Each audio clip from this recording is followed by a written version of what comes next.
Eles repetiram pelo menos 1000 vezes por meu intermédio.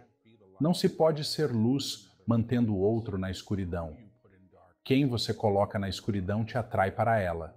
Isso é uma lição de corressonância, não de certo ou errado, nem de moralidade. A moralidade é subjetiva, variando de cultura para cultura, como mencionado.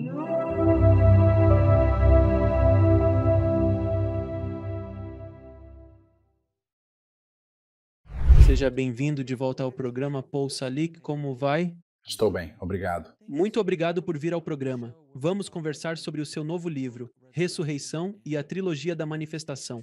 Estou realmente fascinado e ansioso para falar com você sobre isso, mas me fale sobre o conceito de ressuscitar o seu verdadeiro eu. Eu acho. É mais ou menos sobre isso que o livro fala? Sim. Bem, os guias dizem que existe um aspecto em todos nós. Eles chamam isso de eu divino, o verdadeiro eu, o divino. Eles dão vários nomes, ou a mônada. E eles dizem que esse aspecto de nós está buscando manifestação, rearticulação, como e através de nós. Então, o aspecto de nós que sempre esteve lá, o Deus interior, se preferir, está buscando se expressar plenamente através de nós. E é essa a ressurreição sobre a qual eles falam. Então, todas as lições, eu acredito, desde o início, têm caminhado em direção a isso, de uma maneira que os guias estão agora sendo muito, muito específicos sobre como isso acontece, como o eu divino, ou aquela parte de nós que está em seu saber, que não se ancora no medo, é realizado, e quais as ramificações disso no indivíduo e também no coletivo. Vocês ou os guias usam o conceito de ressurreição como um retorno ao que verdadeiramente somos, em vez de o que muitos de nós achamos que somos, que é este corpo e este mundo e esta coisa. É como se ressuscitássemos disso para nossa verdadeira divindade. Sim, nossa reivindicação de quem sempre fomos, algo que de certa forma esquecemos, ignoramos ou negamos. Os guias com quem trabalho afirmam que operamos em um campo coletivo, ancorado na crença de separação, que acumulou muitas evidências, e que isso não é a verdade, nunca foi, mas é o que criamos e o que nos sustenta de certa forma. Quanto à nossa consciência de quem somos, ao pensar em quem é Paul, posso dizer que estou em um corpo masculino, tenho uma idade específica, vivo aqui e exerço determinado trabalho. Eles afirmam que essas são maneiras de conhecer o eu, mas não definem quem você é de fato, pois são transitórias.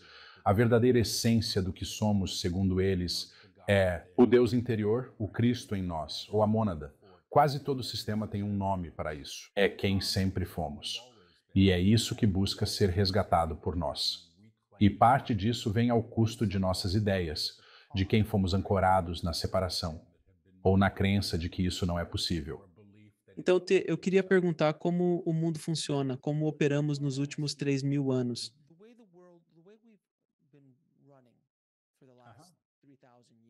Tem sido tribal, agindo com base na moralidade, agimos conforme um conceito de no grupo comemos este animal.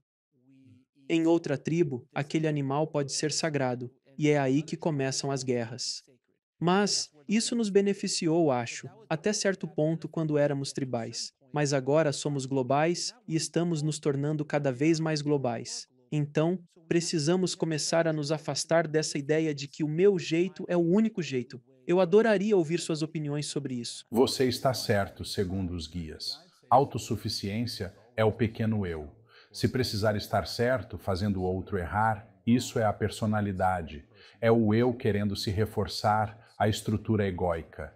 As fronteiras, dizem eles, são criadas por nós. São invenções humanas e nós atribuímos significado a elas, erguemos muros e acreditamos na necessidade de nos separarmos dos demais. E ao fazer isso, meio que esquecemos quem eles são. E os guias disseram que negamos o divino nos que estão ao nosso lado por tanto tempo, que também negamos o divino em nós mesmos e na fonte de todas as coisas. Eles disseram, pelo menos umas 1000 vezes através de mim, você não pode ser a luz e manter outro na escuridão, ou quem você coloca na escuridão, e o que você coloca na escuridão te chama para essa escuridão. Essa é uma lição de corressonância. Não é uma lição de certo ou errado, nem sobre moralidade. A moralidade é subjetiva e varia de cultura para cultura, como mencionaste. Quando os guias falam dessas questões, referem-se à verdade absoluta, que é sempre constante. Não se trata de conveniência ou dos costumes de uma cultura em um momento específico. Sim, é sobre a verdade. Há 100 anos, o tratamento entre as pessoas era muito diferente, e há 300 anos, ainda mais. Essas dinâmicas seguem evoluindo.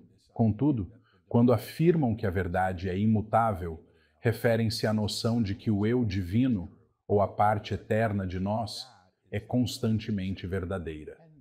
Reconectar-se a essa verdade é essencial para entender como nos expressamos em corressonância com tudo o mais. Ou seja, se considerarmos que Deus reconhece a divindade em todas as suas criações e que o divino não pode negar-se em nada, pois tudo provém de uma fonte única, iniciamos uma jornada para um reconhecimento mais elevado. Portanto, não creio que haja erro em ter amigos, pertencer a uma tribo ou ter requisitos culturais são válidos.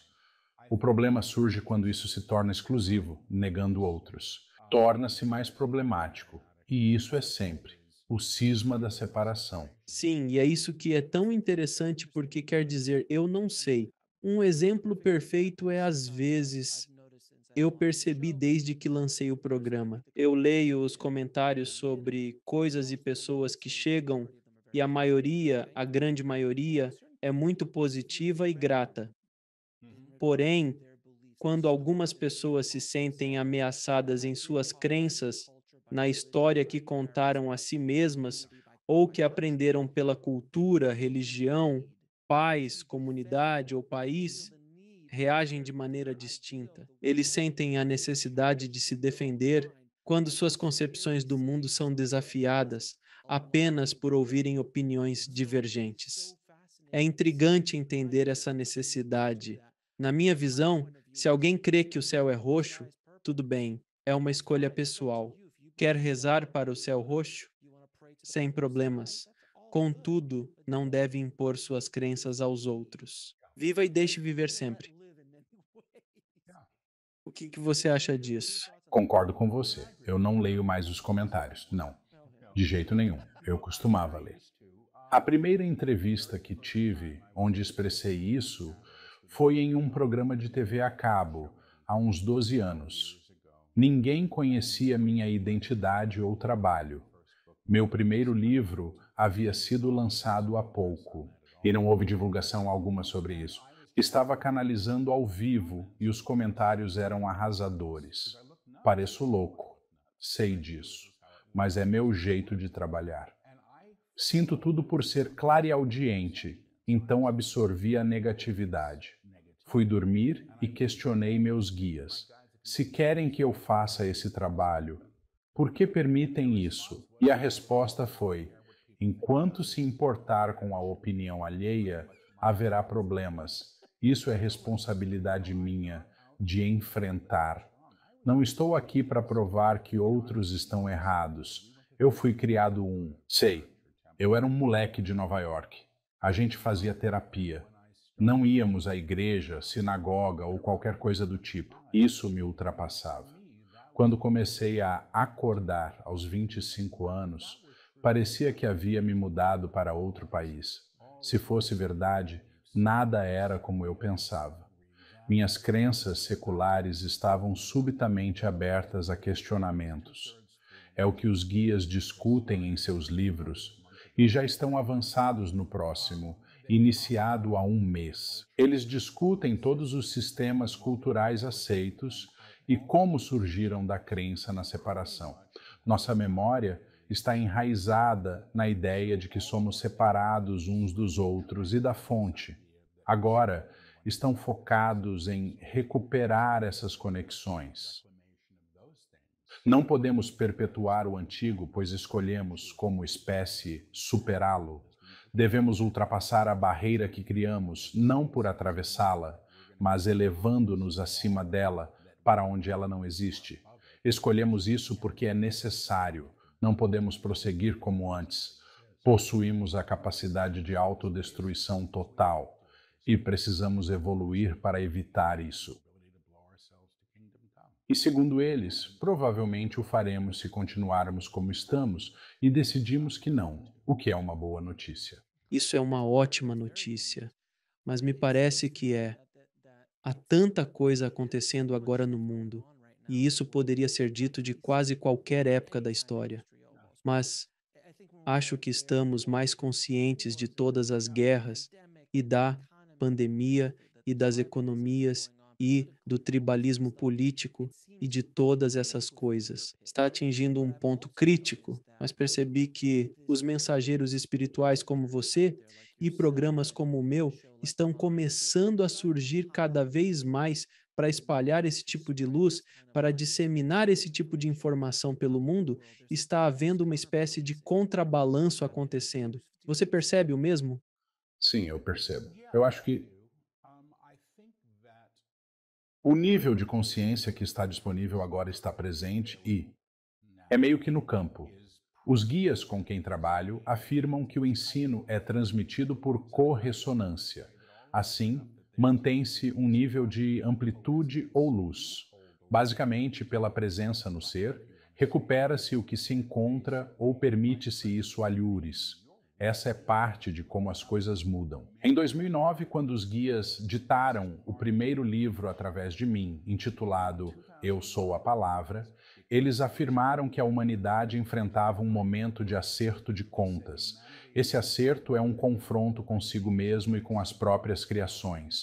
Tudo criado no medo precisará ser revisto e reivindicado de forma elevada. O processo atual é exatamente esse. Contudo, não podemos reivindicar nada sem antes reconhecê-lo. Assim, eu creio, há cerca de 5 anos, talvez 6, eles ditaram um livro chamado O Livro da Verdade e disseram que o que está prestes a acontecer é que tudo que foi enterrado está prestes a ser exumado. Em que ano foi isso, né, aliás? O ano anterior, 2 eleições presidenciais atrás, logo antes disso. Então já faz tempo, pois foi exatamente isso que aconteceu. Todo esse racismo, ódio e tribalismo assim, começou a surgir. Sim, foi o que eles disseram. E disseram que isso tem que vir à tona para ser trazido à luz, para ser resolvido. É realmente tão simples. Agora, o que queremos fazer com tudo é apontar dedos e punir. E tudo isso que dizem apenas piorar as coisas, que está sendo trazido à luz, é trazido à luz porque precisa ser reconhecido ou visto de uma forma superior. E essa é a oportunidade que temos agora se a aproveitarmos. Mas eu meio que vejo. Eles repetem isso. O que está ocorrendo? Nos últimos 10 anos, tem acertado muito sobre nosso funcionamento, sendo até premonitórios. Creio que todas essas coisas podem ser para o bem. Não é que a gente tenha que focar em toda essa porcaria o tempo todo, mas não dá para negar. Isso não é evasão espiritual. Você não pode simplesmente borrifar perfume em alguma coisa e dizer que cheira bem, se não cheira bem. Agora tem algo sobre o qual conversamos um pouco antes, sobre as histórias que contamos a nós mesmos, as histórias com as quais fomos criados. Não nascemos nesta vida com ódio no coração ou amor no nosso. Estamos cercados por vários tipos de condicionamento. Como você se libertou dessas histórias ao iniciar seu despertar? Seu caso foi extremo, com guias e canalizações. Para nós, sem esses recursos, qual o seu conselho para nos desembaraçarmos dessas narrativas e reavaliarmos nosso acerto de contas interno, visando alcançar uma consciência mais elevada? Bem, não terminei. Não sou professor espiritual, guru, nem iluminado. Sou o cara que surge com uma habilidade peculiar, mas cresci muito por isso. Talvez crescer não seja exato. Talvez tenha evoluído. Evoluído. Isso é palavra melhor para descrever. Os guias lidam com ajustes energéticos, comparando-nos à rádio sempre transmitindo. Nossa transmissão, que é a consciência, define nossa realidade, tanto individual quanto coletiva. As sintonizações são simples, ocorrendo no nível do eu divino ou mônada, pois o que é verdadeiro é sempre verdadeiro. Assim, nesse nível, a verdade é constante. Eles trabalham com uma reivindicação clara. Eu sei quem sou de fato. Eu sei o que sou de fato. Eu sei como sirvo na verdade. Sou livre. Eu sou livre. Eu sou livre. Agora, a invocação disso não ocorre no nível da personalidade. Não é como dizer, oi, eu sou o Paulo, e sei quem sou, e sei onde moro. Não é nada disso. É o eu eterno que afirma isso. Os guias afirmam que este aspecto do ser é inocente, livre do medo e da noção de pecado, consciente de sua identidade apesar das aparências. Ao reivindicar as sintonizações, você muda a frequência do seu campo para alinhar-se ao campo superior, sempre presente, mas frequentemente ignorado. Imagine uma estação de rádio sempre acessível, mas desconhecida por você. É isso que eles nos ensinam a acessar. A experiência é muitas vezes palpável. Realizo oficinas online e presenciais, entre outras atividades. Quando os guias transmitem as sintonizações e as pessoas as invocam, você sente a mudança no corpo e no campo, e sua experiência começa a ser alterada. Não é como abracadabra ou uma varinha mágica, mas acredito que isso inicia uma mudança na consciência com a qual você pode se alinhar. Os livros que eles entregam por meu intermédio são realmente sobre isso. Não são de autoajuda. Não é sobre manifestar um apartamento melhor. Não é esse tipo de coisa. Outras pessoas podem fazer isso. Não é isso que eles ensinam. Eles estão realmente ensinando um tipo de misticismo. Mas eu acho que de uma maneira bem aplicável, que algo vem junto. Não é teoria, é prática. O que me atrai no trabalho é a experiência vivencial. Ao começar a canalizar, ou melhor, ouvir, demorou anos até que eu pudesse transmitir palestras, pois inicialmente só recebia informações. No entanto, o que me fascinava era a energia que vinha com elas, algo indiscutivelmente autêntico. Durante 18 anos, sentei-me em minha sala de estar, em Nova York, com outras pessoas, imersos nessa energia, seguindo as instruções que nos eram dadas. Eram sensações palpáveis, fisicamente reais e transformadoras. Isso foi o que realmente me cativou. E é o motivo, eu ainda preciso confiar nesta experiência que transmitem, pois é palpável. Não são só palavras bonitas, você pode invocá-la, senti-la e vê-la agir na sua vida. Agora, de volta às histórias que nos contamos. Somos o único animal no planeta que nós nos punimos 1000 vezes cometido o mesmo erro. E é brutal. Somos o crítico mais severo e o troll mais impiedoso que temos, em todos os aspectos da vida, seja por não sermos espirituais o bastante, por estarmos acima do peso, muito magros, por não termos a cor ideal, ou por não nos adequarmos, já que essas são as mensagens que recebemos sem parar. E qual conselho você pode dar sobre perdoar a nós mesmos por esses erros, entre aspas, erros que cometemos, e simplesmente nos perdoar, ponto final, por tantas coisas com as quais nos torturamos diariamente? É uma questão complexa, com várias abordagens. O livro atual aborda especificamente isso, discutindo as consequências punitivas das escolhas feitas por medo.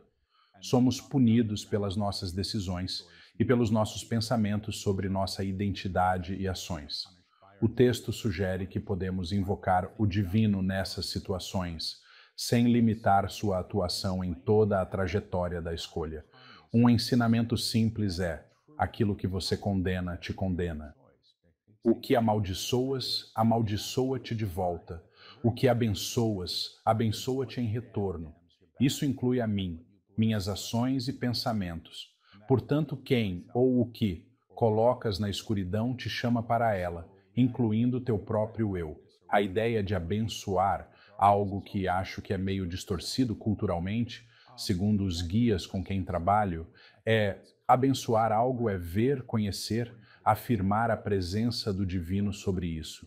E Deus, se você quiser usar essa palavra, existe além do tempo e do espaço. Não está limitado pelas nossas ideias do que é possível. Então, afirmar a ação do divino sobre a autocrítica, sobre o auto-ódio, todas essas coisas que na verdade nos prendem de volta ao medo e à separação, é algo que pode acontecer. E eu sei que é verdade porque eu sofria muito. E não estou dizendo que tudo desapareceu, mas sei. Uhum.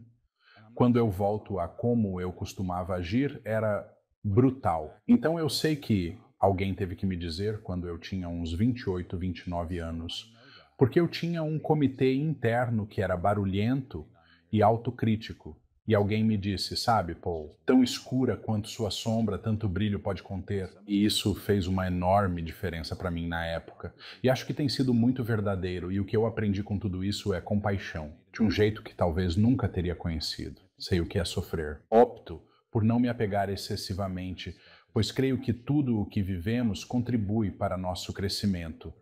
Contudo, como você perguntou, consultarei os guias. Pretende que eu canalize? Verificarei se eles têm algum conselho simples sobre lidar com a autopunição. Quando faço isso, costumo sussurrar e repetir palavras, o que pode soar estranho. Mas, segundo eles, a noção de se ver como merecedor de punição é o que precisa ser abandonado. É isso que deve ser extirpado. Ou talvez tenha sido recuperado de uma forma ainda mais superior. A decisão de abdicar de si mesmo. Eu não sou digno, eu não sou digno, eu não sou amável, eu não sou amável, eu sou uma má pessoa, eu sou uma má pessoa, vamos chamar a isso. Apresentarei provas dessas afirmações. A responsabilidade por atos próprios é incontestável. Se roubou, deve assumir e enfrentar as consequências. A responsabilidade individual é um fato. Se roubou, assume e paga por isso. Mas a escolha de conhecer a si mesmo, de ir além do ato cometido, de explorar quem e o que você realmente é, essa escolha, de fato, moverá as provas do antigo. Cada um que se apresenta diante de nós está, de alguma forma, em negação do divino, em negação da sua essência ou em negação da sua verdadeira natureza. Quando você compreende quem é, quando essa compreensão se torna clara, todas as coisas, de fato, se renovam e se tornam inclusivas, refletindo a verdadeira realidade do seu ser divino e essencial. E, de fato, inclusivas das coisas que mais lhe causam dor. Então, se isso faz sentido, faz todo o sentido. Esse outro conceito de inferno, que tem sido debatido há bastante tempo, você acredita que estamos no que consideramos um inferno? Porque isso é praticamente a definição de autoflagelação, nos punindo. Esse tipo de abuso que ele não é, é tudo. É quase eterno até que você decida se libertar disso. Parece que todos nós estamos em nossos próprios infernos pessoais e temos que, como você disse, ressuscitar disso. Não sei mesmo. O que eu penso sobre isso? Vou voltar para mim mesmo, porque ainda estou meio que com eles. Quer dizer, inferno é uma ideia, dizem os guias que trabalho, que o único problema real que a humanidade enfrenta é o que eles chamam de negação do divino. E que todos os problemas que estamos enfrentando são evidências disso. Seja guerra, seja fome, seja como tratamos a nós mesmos ou outras pessoas. As pessoas dizem, bem, temos que culpar, temos que lutar, temos que nos vingar. É um sistema antigo, que eu acho que sempre acumula mais provas de separação. Ou, se você quer falar de inferno, deixe-me recorrer aos guias. A ideia de inferno precisa ser redimida. A ideia de inferno precisa ser redimida. A ausência do divino não é o inferno. A ausência do divino não é o inferno. Mas pode ser um inferno. Mas pode ser um inferno criado por si mesmo. Criado por si mesmo. A escala em que você existe, ou a oitava de experiência que compõe o seu mundo, a sua realidade, tem suas notas altas e baixas. O mais escuro que você já esteve, a nota mais baixa que você tocou, está disponível para você, assim como a mais alta. Quando você se eleva para a próxima oitava, ou para aquela acima da que você conheceu, há uma transmissão diferente, uma nova maneira de vibrar e de ser. Existe uma transmissão diferente. O medo não se manifesta neste nível. Nós é que escolhemos sentir medo. E quando você deixa de escolher o medo, você não está mais causando sofrimento, nem negando o divino que reside em você ou nas outras pessoas. Elevar-se ao que denominamos de sala superior constitui o ensino que propagamos. É uma escolha consciente. Contudo, até que se perceba que tal ascensão é viável, é provável que se negue essa possibilidade e se continue seguindo os caminhos costumeiros. E siga como tem feito. Eles dizem ponto final. Agora mencionamos o divino muitas vezes nesta conversa. Como você alguma sugestão ou conselho para nos conectarmos mais com o divino que existe dentro de nós? Hum, deixe-me deixe-me perguntar novamente, porque eu tenho meus próprios métodos e sistemas e não sei o que será mais útil. A coisa mais fácil a fazer é dizer que existe. Eles estão dizendo que a coisa mais fácil é afirmar que existe. Você não se conectará com o que acredita que não existe, não existe. Permitir-se conhecer o Deus interior, é convidar o Deus interior a se revelar. É convidar o Deus interior a se revelar. A escolha de se alinhar a isso, a escolha de se alinhar a isso, é de fato uma vontade ativa. É de fato uma vontade ativa. Dizer, eu sou perdoado. Dizer, eu sou perdoado. Eu sou renomado. Eu sou amplamente reconhecido. Fui resgatado de uma maneira superior, o que é a prova e a concretização dessa escolha. A concretização é essa. Eu sou de Deus, assim como todos.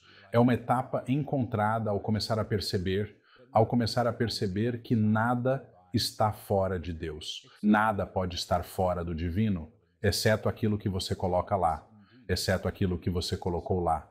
A vontade, de fato, é a chave. A vontade, de fato, é a chave.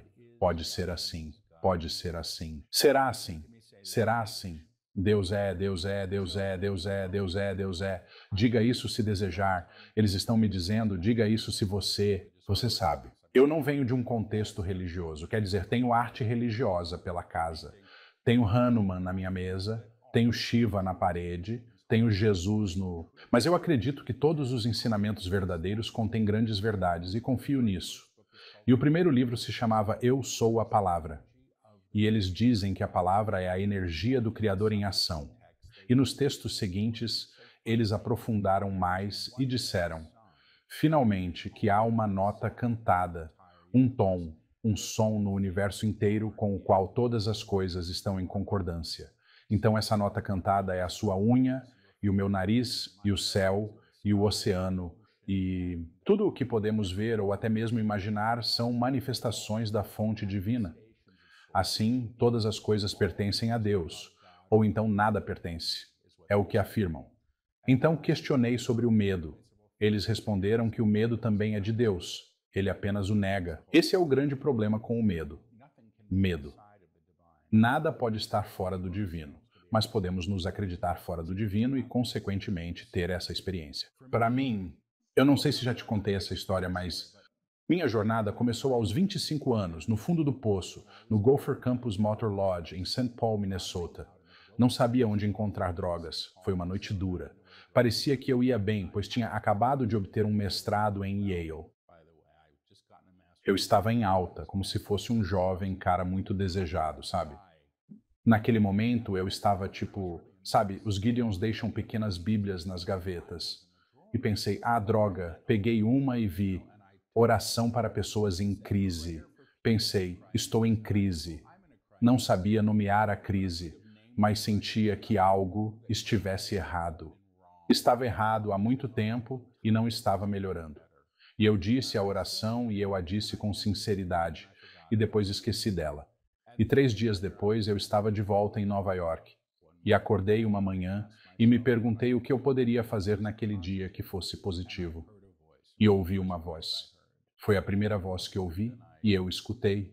E eu parei de beber e de festar naquele dia, um grande momento e um choque para mim. Quando digo que ouvi uma voz, não é uma voz audível, mas um pensamento dominante que eclipsa todos os outros, incontestável.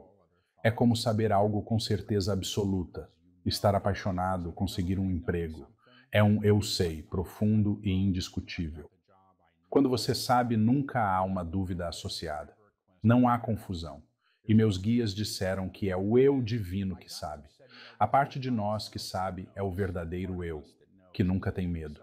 Porque você também pode dizer que se voltar àquele momento em que você sabia, não havia medo. Pois medo e saber não coexistem. pode haver medo sobre o que acontece depois. Você recebe o diagnóstico difícil, mas o que vem a seguir é o que assusta. Como vai ser a sensação? Eu vou superar tudo isso? Então, para mim, esse primeiro conhecimento veio com uma ressonância que aprendi a confiar desde então. Ao canalizar, não penso, estou em segundo plano, talvez. Estava meio ouvindo e interromperia se algo soasse muito estranho ou confuso, mas aprendi sobre esse tipo de conhecimento e sei que é confiável. Lembro que estava respondendo a uma pergunta e acabei me desviando em várias digressões diferentes. Então, peço que me perdoem por isso. Sem problema. Mas, enfim, é isso. Então, se é o que eu descobri ser a verdade e a palavra, como dizem, é que quanto mais você se aproxima do divino dentro de si, o medo começa a se dissipar e muitas coisas das quais eu tinha medo antes.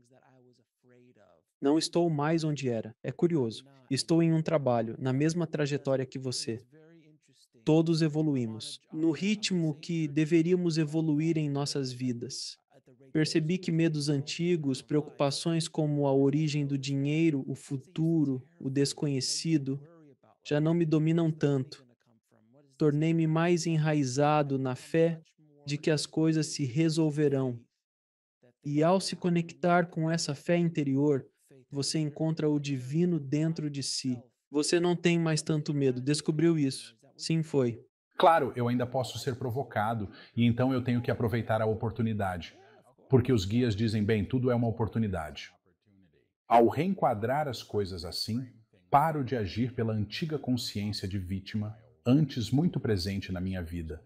Então, os guias repetem constantemente: ações motivadas pelo medo geram mais medo, e decisões tomadas com medo nos trazem mais do mesmo. Ao olhar para trás e examinar escolhas feitas sob medo, verá que elas trouxeram ainda mais medo. Elas se acumulam. Sobre o medo, os guias oferecem uma visão peculiar, alegando que o medo não é prudente nem eleva. Eles dizem que é astuto, mas não é sábio. Então não se eleva além de um certo nível. Sua função é se replicar, meio que como um câncer, no nível em que foi criado, que é um nível baixo. O verdadeiro eu, ou o eu sobre o qual você está falando, não tem medo porque não sustenta a vibração do medo. E se você traduzir sua vivência para a sala superior ou oitava acima, né, como alguns dizem, consciência crística e há muitos outros termos, perceberá rapidamente que o medo não existe lá.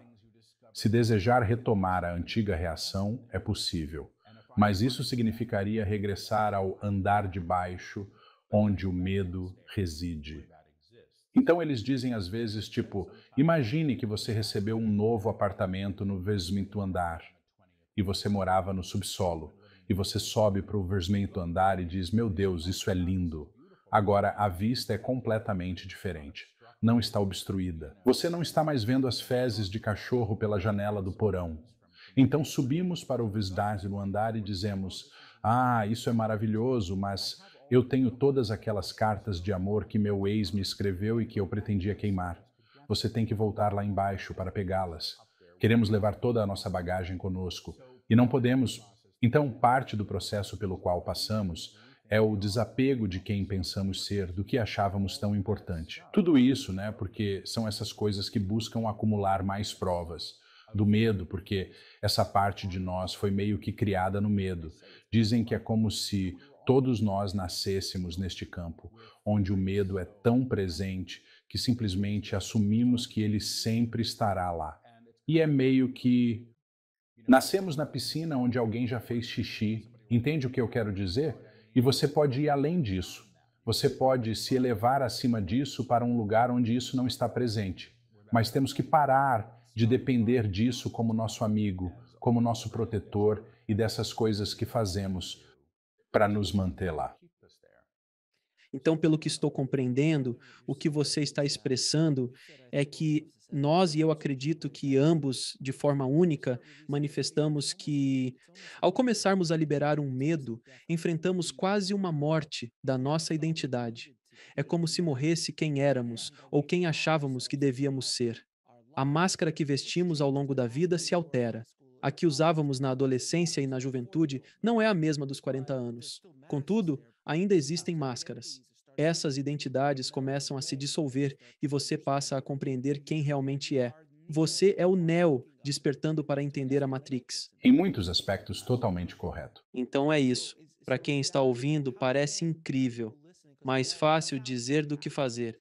Basta deixar sua identidade se dissolver, encontrar o divino em si e conectar-se com Deus.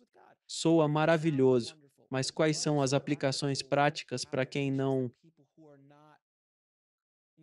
nesse nível ainda que estão no porão e definitivamente tentando sair? Deixe-me ver. Uma coisa simples é não tomar decisões baseadas no medo.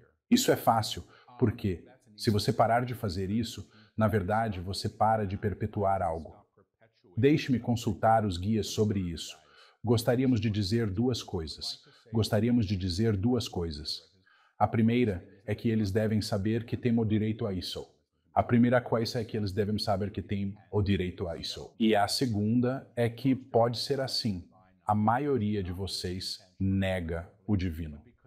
A maioria de vocês nega o divino não intencionalmente. Não intencionalmente, mas porque foram criados numa crença de que isso não é possível, de que não é permitido, que não é permitido, que não serão bem-vindos, que não serão aceitos por causa de uma ideia falsa que têm sobre seus pecados, ou sobre sua mentalidade equivocada, ou algo terrível que acham que fizeram, ou algo terrível que pensam ter feito.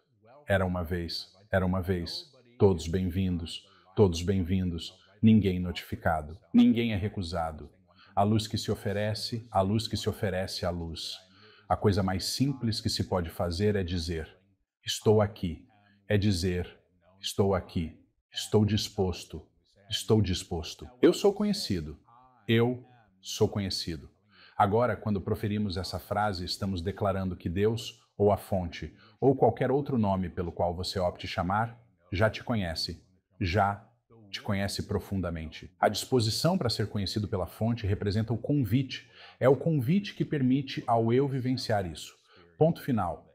E eles estão enfatizando o ponto final. Então, obrigado por isso. Aliás, acredito que já falamos sobre isso antes nesta conversa. Vibrações semelhantes a sinais de rádio são captadas. O medo, presente no ódio e na raiva, vibra baixo.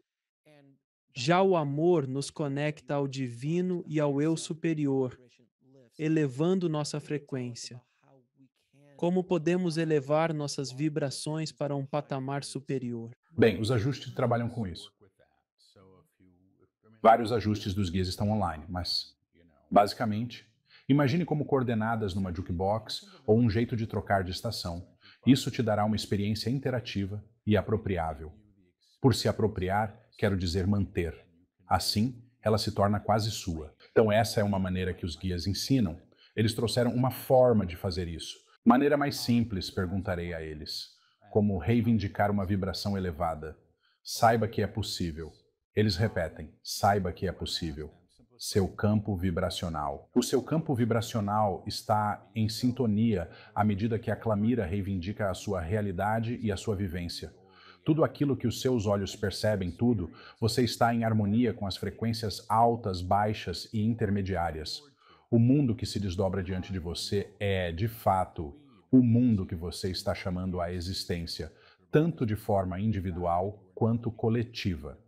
Se você optar por ascender, por elevar a sua vibração à oitava superior, compreenda que é dessa forma que transmitimos nosso ensinamento. Nós ensinamos assim: estou na sala de cima, estou na sala de cima, cheguei, cheguei, cheguei, eu cheguei, eu cheguei, eu cheguei.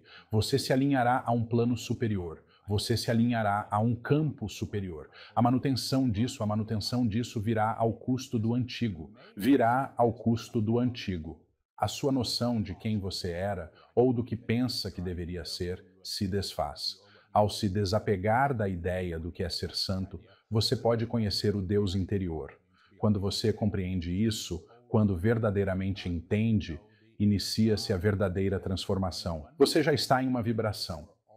E as exigências que você coloca sobre a célula são impostas através do medo, da raiva. É importante manter essas emoções em um nível baixo. Ao fazer isso, você pode começar a mudar o campo energético ao seu redor para assim invocar energias mais elevadas. O que você amaldiçoa você de volta. A quem você relega à escuridão, clama por ela, chamando você para essa mesma escuridão. Muitos preferem amaldiçoar os outros a conhecer a luz, pois isso lhes confere um senso de propósito. Isso te dá um senso de propósito, uma razão para existir. Tudo o que você consegue é mais do mesmo, sempre mais do mesmo. Então, para as pessoas que estão ouvindo, acho muito importante entender que quanto mais alta for a sua vibração e mais próximo você estiver do divino e a maneira como sua mente funciona, você está transmitindo esse sinal para o mundo e é isso que você atrai de volta para você. É isso mesmo. É exatamente isso. É tão simples quanto isso. E se você tem medo e vive sempre com medo, vai atrair mais medo para a sua vida. Se está com raiva, vai atrair mais raiva. Se é mais amoroso, vai atrair mais amor para a sua vida. É tão simples que é inacreditável de tantas formas. Pois é, né? Os guias ensinaram isso. Eles disseram de várias formas diferentes. Disseram que estamos sempre pedindo do cardápio que esperamos ter. E então, se eu cresci em uma casa onde o amor era crítica, ou não havia amor, ou tudo era escasso, eu tenho essa expectativa. Os guias ensinam que operamos com quadros, desenhando uma caixa ao redor. O propósito de um quadro é preencher-se com nossas expectativas, pois estamos sempre reivindicando num gesto chamado mudra da criação. Assim, sempre trazemos à existência o que esperamos. Se meu quadro for de indignidade ou necessidade de estar sempre certo, continuarei a atrair essas experiências, mesmo dolorosas. Mas, se pensar bem, o propósito de um quadro é excluir tudo ao redor. Ao abrir o quadro para a imensidão, para o potencial, de repente, outras coisas se tornam possíveis, além do que sabíamos por nós mesmos. Agora quero ouvir suas opiniões. Eu sei que alguns guias seus são mestres ascensionados que ascenderam e dominaram o que discutimos num nível superior, inacessível a nós, mas a maioria dos guias encarnaram alguma vez ou não sabe? Não sei, eles têm sido evasivos sobre isso, o que pode ser pela minha relutância em aceitar essas informações. Eles disseram: somos professores e guias. No primeiro livro chamaram-nos de mestres ascensionados, o que me incomodou. Assim, esse termo raramente é usado agora. Quando solicitaram um nome, disseram Melquisedeque, um antigo sacerdócio.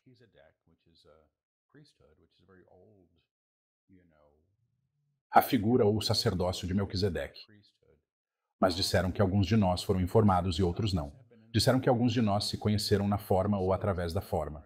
Alguns de nós não. E eu aceito isso. Há um que eu vejo, principalmente, e só o vi em meditação ou sob hipnose. E fiquei surpresa. E acho que se eu meditasse todos os dias, provavelmente o veria o tempo todo, mas não faço isso porque sou preguiçosa. E ele era bastante notável, tenho que dizer, bastante notável. E ele tinha os mais azuis que eu já vi. Barba branca longa, longuíssima, e esse chapéu grande com uma espécie de disco no topo. Tipo, você veria. Parecia um pouco, não, mais como o ortodoxo grego. Era o chapéu dele com uma coisa em cima. E ele estava segurando um cetro que era em relevo. Era de ouro. E ele continuava me mostrando, dizendo que era com aquilo que eles sintonizavam as pessoas. E naquela época eu estava dando oficinas. E por algum motivo que eu desconhecia, eu ficava na frente das pessoas segurando algo e eu não fazia ideia do que era. E então ele me explicou, e foi o período em que as pessoas que frequentavam minhas oficinas começaram a ver meus olhos mudarem para um azul claro e brilhante. Tenho olhos castanhos esverdeados. Isso se tornou comum à medida que a energia dele se mesclava mais no trabalho. Creio que ele integre um coletivo, pois ocasionalmente um vocabulário diferente aparece nos livros. consigo notar essas diferenças, mas tudo parece ser do mesmo tipo à primeira vista. Transcritos. Como os livros são transcrições não editadas das canalizações, não posso corrigi-los posteriormente. Talvez 3 palavras em um livro precisassem de correção se eu errasse a pronúncia ou gaguejasse. Minha definição preferida dos guias é: nós somos quem vocês se tornam quando sabem quem são. E isso é tudo. E é isso que muitos dos grandes mestres espirituais que viveram têm. Quer dizer, desde Jesus até Yogananda, Babaji, a tantos outros mestres. E essa ideia, especialmente a ideia ocidental, de que os mestres espirituais chegam a esta forma, completamente iluminados, é algo que simplesmente não faz sentido. Não se sustenta, porque cada um deles teve que passar por suas provações e tribulações para encontrar e poder ensinar a partir de sua própria experiência. Senão, não faria sentido. Tipo, por que mesmo aparecer? Quer dizer, há um intervalo de 30 anos entre a chegada de Jesus e o início de seus ensinamentos.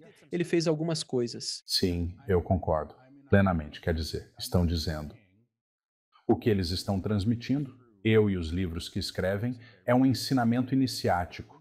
As pessoas estão sendo chamadas de volta à sua verdadeira natureza. Eu não acho que haja algo cômodo nesses ensinamentos. E por cômodo, quero dizer, que bom, vou ler isso e vou conseguir um namorado ou namorada melhor ou todas essas coisas. Quero dizer, talvez esses sejam os resultados, mas esse não é o propósito. O propósito é, finalmente, creio, reencontrando-se com nossa verdadeira natureza, que vai além do que acreditamos ser. E isso, eu penso, é antigo. Não creio que seja, nem mesmo parte da nova era, se é que podemos dizer que é algo extremamente antigo. Afirmam que o ensinamento transmitido é eterno.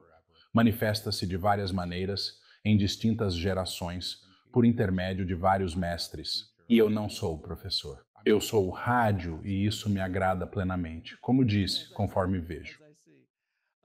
Agora, os guias possuem algo a dizer sobre a humanidade e para onde estamos indo. Quanto a isso, apenas evolução, ressurreição da humanidade como um todo?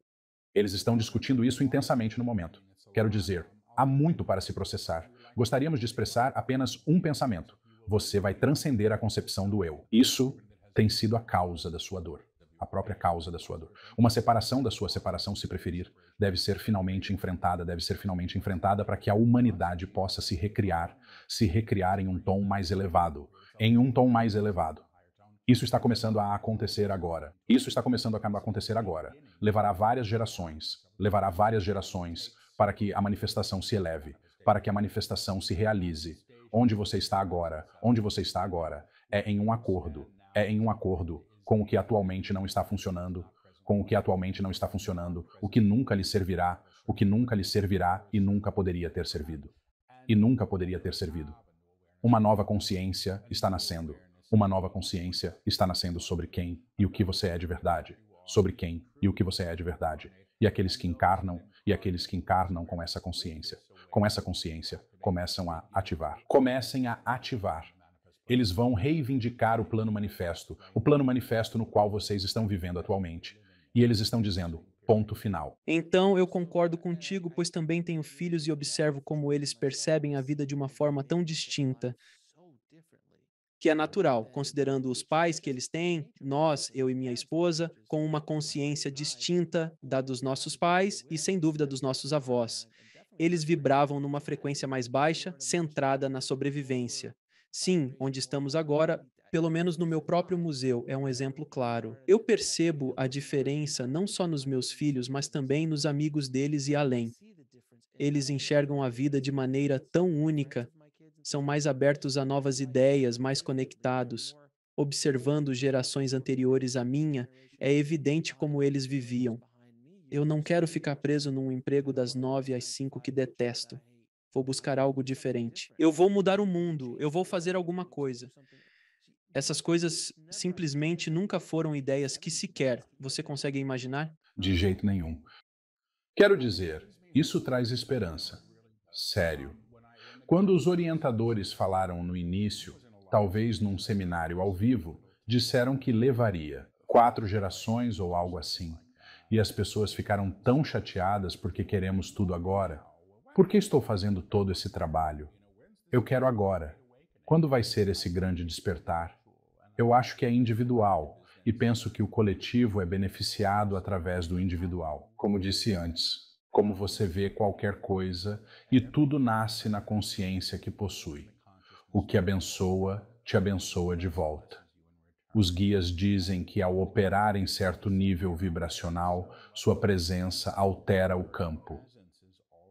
Então, há alguns meses, eu estava num carro conversando com pessoas que sabiam mais ou menos o que eu fazia, mas não conheciam meu trabalho de fato. Eles perguntavam: o que vai acontecer com o mundo? Ambos pareciam bastante desanimados. Certo. E eu? E eles disseram: bem, o que seus guias dizem, Paul? E eles disseram: bem, vai levar 4 gerações. Mas estamos fazendo isso e é esperançoso e tal e tal. E alguém disse: o que eu não sabia. Eles disseram: não, isso é realmente interessante, porque disseram que Moisés conduziu os judeus para fora de Israel e foram 40 anos, porque ele disse que eram 40 anos ou 4 gerações, para que as pessoas esquecessem que tinham sido escravas, que tinham sido subjugadas. Era outro nível de consciência. Não sei se é verdade, foi o que alguém me disse. Mas eu pensei, bem, isso é realmente interessante, que leva tempo para esquecer o que nos ensinaram ou o que achamos que deve ser. E muito do que os guias estão ensinando agora é que, a menos que recuperemos memória coletiva, vamos continuar a reforçá-la em um nível superior. Medo e separação, pois nossa memória em grande parte vem disso. É um ensinamento estranho, ainda não compreendi por completo. Será o próximo livro a ser lançado quando pronto. Mas entendi quando disseram, pois os guias trabalham com a afirmação: eis que faço novas todas as coisas. Isso engloba tudo. Quem acreditamos ser e nosso passado, e as estruturas de autoconhecimento. Creio que isso implica uma compreensão mais elevada das coisas, sem mais reforçar o antigo. Separação da maneira como nos ensinaram. Com o passar dos anos, padrões antigos que nos foram ensinados estão sendo esquecidos ou evoluindo.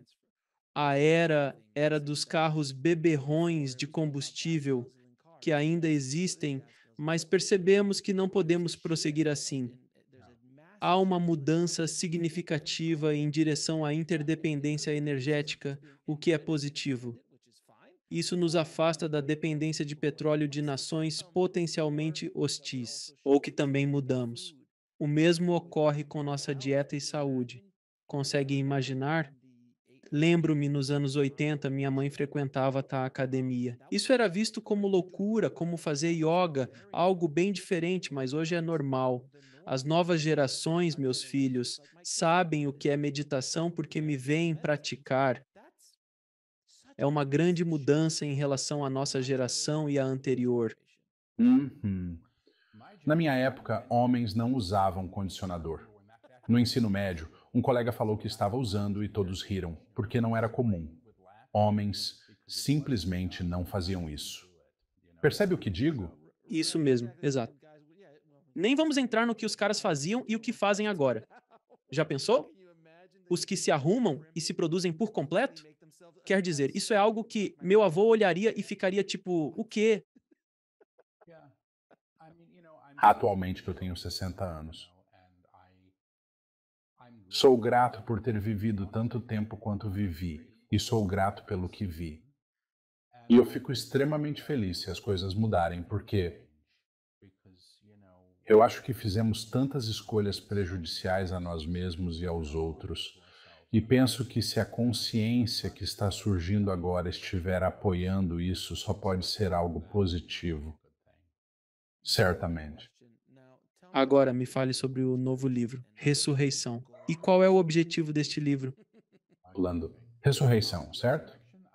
Ressurreição é o primeiro livro do que estão chamando de trilogia da manifestação. E eles falam sobre o informe divino na manifestação em nós mesmos e em todas as coisas que vemos e vivenciamos. Eles discutem que a manifestação não se dá pelo desejo de obter o que achamos que merecemos, mas avançando para um acordo vibracional, tornando-nos receptores do nosso bem que já existe. Não mais questionamos como vou conseguir, mas nos colocamos em posição de recepção.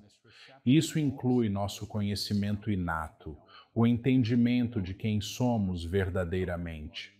Sabendo quem somos, entendemos nossas necessidades e confiamos que serão supridas. É, de fato, um livro intrigante. É um livro incrivelmente fácil de ler. Não leio os livros até precisar gravar os audiolivros, pois simplesmente não consigo. Reviso-os conforme necessário. Eles ensinam a essência da ressurreição, o divino ressuscitando em nós e assim em todas as coisas. É, é, é bem impactante. Quer dizer, pelo que entendi, é como se você tentasse entrar num set de filmagem e acordar os atores, para que eles saibam que são atores e não realmente os personagens que estão interpretando, mas eles estão tão envolvidos na atuação e no cenário que é tão bonito. E as luzes e tudo mais que parece tão incrível, mas você não pode ir com tudo, porque aí eles ficariam muito irritados. Tipo, do que você está falando? Eu sou Hannibal Lecter. Do que você está falando? Ao contrário. Então você tem que aos poucos introduzir isso. Não, você é um ator que mora em Pasadena. Precisa vir comigo. E o seu verdadeiro eu. É isso que você é. Essa é uma boa analogia? Ótima analogia. E o que vem a seguir? O que nos espera? No próximo livro dessa trilogia, Já completaram 2/3. Ainda tento entender o tema da conversa deles, mas é sobre recuperação da memória. A recuperação histórica de escolhas feitas com medo ao longo do tempo. Pois dizem, tudo isso pode ser reconhecido ou resgatado numa energia mais elevada ou oitava superior. Assim, falam novamente de manifestação, mas de uma forma específica. Neste ponto, acredito, o mundo é renovado através da consciência pessoal, ao descobrir a própria e, em seguida, a coletiva. Porque, afinal, ambas coexistem. Você realmente não pode ter uma sem a outra, mas é realmente como a sua presença informa tudo o que você vê e, na verdade, converte tudo o que você vê para um nível mais alto de tom ou vibração. agora farei algumas perguntas que faço a todos os convidados, Paul. Qual sua missão na vida? Eu realmente não sei. Creio que não possuo uma. Quer dizer, eu compareço a isso. Eu quero aproveitar o que me resta. E não foi fácil, tenho que dizer, por muito tempo. E a ideia que a paz está presente e disponível continua sendo de imensa alegria para mim. Meu propósito e missão é realizar o trabalho para o qual vim e me dedicar a ele, seja qual for sua forma. E é isso. Qual é a definição de uma boa vida? É uma vida construída de escolhas elevadas, sem grandes arrependimentos. Mas não tenho certeza, pois aprendemos com erros tanto quanto com o resto. Afinal, pensamos, nossa, que lição difícil aprendi. E foi interessante. Então, não sei. Uma definição de boa vida. Eu acho que tem a ver com amar os outros, sinceramente. E qual é o propósito final da vida? Eu acho que é conhecer Deus, finalmente, ou como você quiser chamar Deus, saber que ele não é separado. Exatamente. E por fim, há mais alguma mensagem de despedida dos guias? Vou perguntar. Eles estão comentando que o jovem deseja descobrir qual é o seu propósito na vida, então iremos conversar diretamente com ele. Ele está aqui entre nós para apontar o caminho. Ele está aqui justamente porque está aberto a ser observado. Por estar aberto a ser observado, ele está disposto a irradiar sua luz, disposto a ser a luz que guia aqueles que o seguem, aqueles que o seguem. A tarefa do Paulo possui uma natureza um tanto distinta. Ele está aqui com o propósito de se autoconhecer, de compreender as raízes de sua própria origem. Esse desejo foi o que ele expressou inicialmente, e, de fato, está sendo respeitado e atendido por todos aqueles que o escutam. Teríamos apenas que afirmar: reconheça quem você é de verdade, compreenda sua essência autêntica, perceba como você serve genuinamente e tenha plena consciência disso. Ao dizer sim, ao consentir com o divino, você não será privado do sagrado. Isso já é uma verdade inalterável, um fato consumado. Ponto final. E estão dizendo fim. Paulo, conversar contigo é sempre um prazer, amigo. Será sempre bem-vindo. E pelo ritmo de lançamento dos teus livros, nos veremos na próxima semana. Certo, obrigado. Eu agradeço. É sempre uma boa conversa. Alex, muito obrigado. Obrigado por assistir. Clique em um dos vídeos abaixo para continuar sua jornada e não se esqueça de se inscrever.